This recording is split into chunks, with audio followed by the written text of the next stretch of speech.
નમસ્કાર. ધ્યાન આપો. સ્લાઇડ પર જે લખ્યું છે તે આપણે ધ્યાનથી વાંચીશું. બધા સજીવો કોષો તરીકે ઓળખાતા માઇક્રોસ્કોપિક એકમોના બનેલા છે. કોષ એ સજીવનો સૌથી નાનો, માળખાકીય અને કાર્યાત્મક એકમ છે.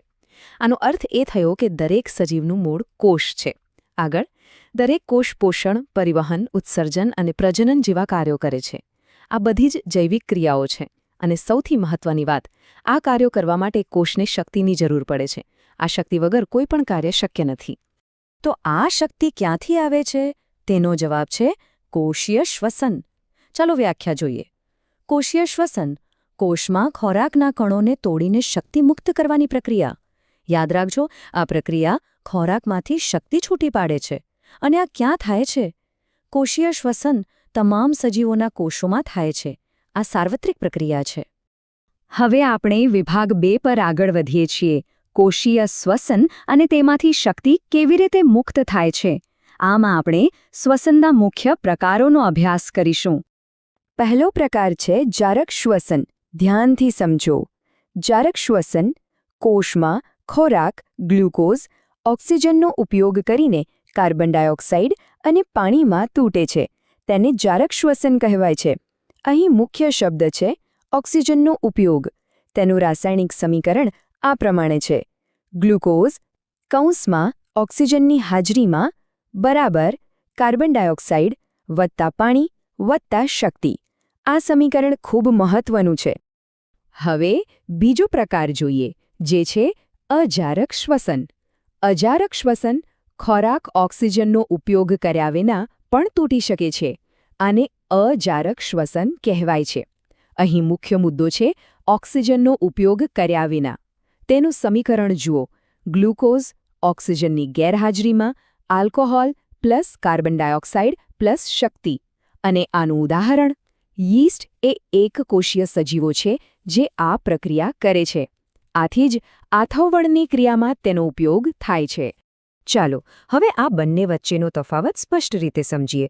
હું એક પછી એક મુદ્દો વાંચીશ. જારક શ્વસન ઓક્સિજનની હાજરીમાં થાય છે.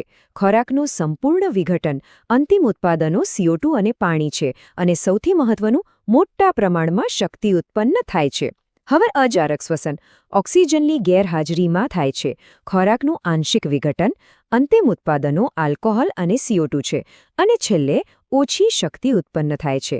આ તફાવત બરાબર યાદ રાખજો. આ એક બહુ રસપ્રદ અને વ્યવહારુ મુદ્દો છે. આપણા સ્નાયુકોષો પણ અજારક શ્વસન કરી શકે છે, પરંતુ માત્ર થોડા સમય માટે, જ્યારે ઓક્સિજનની અસ્થાયી ઉણપ હોય. આ ક્યારે થાય? ભારે કસરત દરમિયાન શક્તિની માંગ વધુ હોય છે, પરંતુ ઓક્સિજનનો પુરવઠો મર્યાદિત હોય છે. ત્યારે શું થાય છે? સમીકરણ જુઓ. ગ્લુકોઝ સ્નાયુઓમાં, અંડરલાઇન, ઓક્સિજનની ગેરહાજરીમાં, ગ્રાક્લિન લેક્ટિક એસિડ પ્લસ શક્તિ. અને આનું પરિણામ? આ લેક્ટિક એસિડનો સંચય સ્નાયુઓમાં દુખાવાનું કારણ બને છે. આ જ કારણે કસરત પછી આપણને સ્નાયુઓમાં દુખાવો થાય છે. કોષીય શ્વસન સમજ્યા પછી હવે આપણે વિભાગ 3 પર જઈએ છીએ. માનવ શ્વાસોચ્છ્વાસની પ્રક્રિયા. એટલે કે જે ઓક્સિજન કોષોને જોઈએ છે તે શરીરમાં પ્રવેશે છે કેવી રીતે?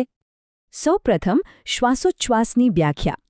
શ્વાસોચ્છ્વાસ એટલે શ્વસન અંગોની મદદથી ઓક્સિજનથી ભરપૂર હવા અંદર લેવી, શ્વાસ, અને કાર્બન ડાયોક્સાઇડથી ભરપૂર હવા બહાર કાઢવી, ઉચ્છ્વાસ. આ પ્રક્રિયાના 2 ભાગ છે: શ્વાસ અને ઉચ્છ્વાસ. હવે શ્વસન દર. એક વ્યક્તિ 1 મિનિટમાં જેટલી વાર શ્વાસ લે છે તેને શ્વસન દર કહેવામાં આવે છે. આ એક માપી શકાય તેવી બાબત છે. અહીં આપેલ આકૃતિ માનવ શ્વસન તંત્રની છે. હવાનો માર્ગ સમજીએ. હવા નસકોરા દ્વારા પ્રવેશે છે, નાસિકા કોટરમાંથી પસાર થાય છે, શ્વાસનળી નીચે જાય છે અને ફેફસામાં પ્રવેશે છે. આ ક્રમ બરાબર યાદ રાખવાનો છે: નસકોરા, નાસિકા કોટર, શ્વાસનળી અને છેલ્લે ફેફસા. હવે શ્વાસોચ્છ્વાસની યાંત્રિક ક્રિયાના પગલાં સમજીએ. હું એક પછી એક વાંચીશ. પહેલા શ્વાસ લેવાની ક્રિયા. પગલું 1. પાસળીઓ ઉપર અને બહારની તરફ જાય છે. પગલું 2. ઉરોદર પટલ નીચે જાય છે. પગલું 3. છાતીના પોલાણમાં જગ્યા વધે છે અને હવા ફેફસામાં ધસી આવે છે. હવે શ્વાસ બહાર કાઢવાની ક્રિયા એટલે કે ઉચ્છ્વાસ. પગલું 4. પાસળીઓ નીચે અને અંદરની તરફ જાય છે. પગલું 5 ઉરોદર પટલ તેની પાછલી સ્થિતિમાં ઉપર જાય છે. અને પગલું 6 છાતીના પોલાણમાં જગ્યા ઘટે છે અને હવા ફેફસામાંથી બહાર ધકેલાય છે. આ બંને પ્રક્રિયાઓ એકબીજાથી વિપરીત છે. આ ચિત્રોમાં આપણે હમણાં જે સમજ્યા તે જ ક્રિયા દર્શાવવામાં આવી છે. કેપ્શન વાંચીએ. શ્વાસોચ્છ્વાસની પ્રક્રિયા, જેમાં શ્વાસ એ અને ઉચ્છ્વાસ બી દરમિયાન પાંસળીના પિંજરા અને ઉરોદર પટલની હલનચલન દર્શાવવામાં આવી છે. આકૃતિ એમાં શ્વાસ લેતી વખતે છાતીના પોલાણનો વિસ્તાર વધે છે અને આકૃતિ બીમાં ઉચ્છ્વાસ દરમિયાન ઘટે છે. આ દ્રશ્ય સમજણ માટે ખૂબ ઉપયોગી છે. હવે શ્વસન દરના કેટલાક આંકડા જોઈએ. સરેરાશ એક પુખ્ત વયના માનવી આરામની સ્થિતિમાં 1 મિનિટમાં 15 થી 18 વખત શ્વાસ લે છે અને બહાર કાઢે છે. આ આરામની સ્થિતિનો દર છે. પણ શ્રમ વખતે શું થાય છે? ભારે કસરત દરમિયાન શ્વસન દર પ્રતિ મિનિટ 25 વખત સુધી વધી શકે છે. અને આવું શા માટે થાય છે? જ્યારે આપણે કસરત કરીએ છીએ ત્યારે આપણે આપણા કોષોને વધુ ઓક્સિજન પૂરો પાડવા માટે ઝડપથી શ્વસન કરીએ છીએ, કારણ કે શક્તિની માંગ વધી જાય છે. આ બાર ચાર્ટ શ્વાસ અને ઉચ્છ્વાસની હમામાં વાયુઓના પ્રમાણને સરખાવે છે. ચાલો ડેટા જોઈએ. શીર્ષક છે શ્વાસમાં લીધેલી અને ઉચ્છ્વાસમાં કાઢેલી હવામાં ઓક્સિજન અને કાર્બન ડાયોક્સાઇડની ટકાવારી. પહેલો બાર શ્વાસમાં લીધેલી હવા 21% ઓક્સિજન, 0.04% કાર્બન ડાયોક્સાઇડ. હવે બીજો બાર ઉચ્છ્વાસમાં કાઢેલી હવા 16.4% ઓક્સિજન, 4.4% કાર્બન ડાયોક્સાઇડ. આ આંકડા સ્પષ્ટપણે દર્શાવે છે કે શરીર ઓક્સિજન વાપરે છે અને કાર્બન ડાયોક્સાઇડ ઉત્પન્ન કરે છે. માનવ શ્વસનતંત્ર સમજ્યા પછી હવે આપણે વિભાગ 4 તરફ જઈ રહ્યા છીએ, અન્ય પ્રાણીઓમાં શ્વસન. અહીં આપણે જોઈશું કે અલગ અલગ પ્રાણીઓ કેવી રીતે શ્વસન માટે અનુકૂલિત થયા છે. સૌપ્રથમ જંતુઓ.